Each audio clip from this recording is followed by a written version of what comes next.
So I just came back from a screening of Suicide Squad, and I was hurt. I was cut to the core.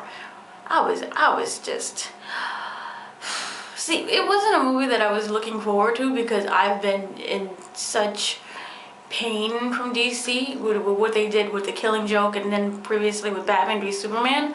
So I wasn't really looking forward to this, but I still had hope and I had potential, and I was really looking forward to seeing Jared Leto's performance, mainly out of anything from the entire movie. And I will say this, that he delivered. You cannot compare the Heath Ledger Joker to his Joker, and I don't think you should compare anything at all. He brought a more realistic side. To me, it was a kingpin who was very addicted to drugs and took any type of drug that was available: acid, coke, mushrooms, bath salts. And he just became really addicted to it until he became the Joker. And so what you got is a man who was kind of there and then fully not there at all. He had these little small pockets, but you was actually really scared when you watched him. I was really scared, and he creeped me out. You know, it was weird. Harley Quinn, she did a good job. What was it, Margot Robbie? She did a pretty good job. She got the, Mr. Puddin' and Mr. J, and she got the accent really well in there.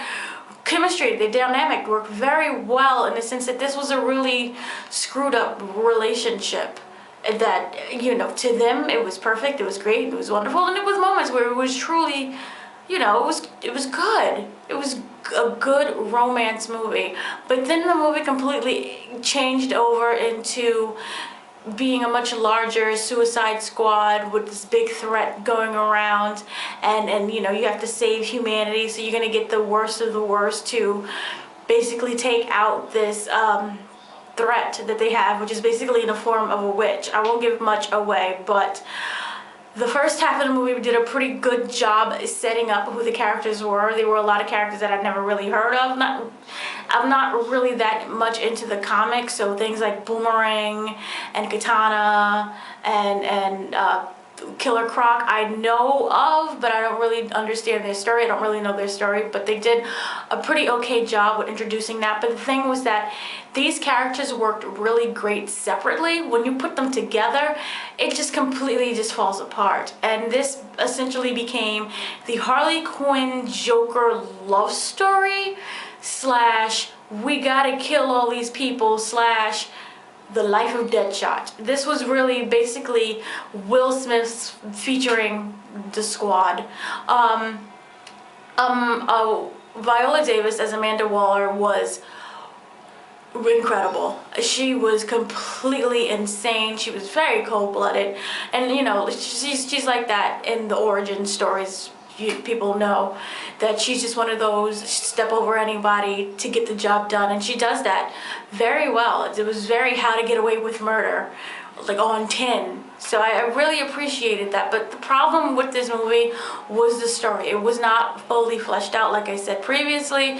This was 3 stories in one. It was a backstory. It was Harley Quinn and Joker love story.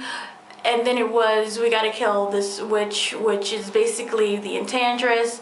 And they really didn't, they explained the witch part of Enchantress, and they explained how it happened and how she became possessed, but it just really was not well put together. Everything was just thrown at me, thrown together.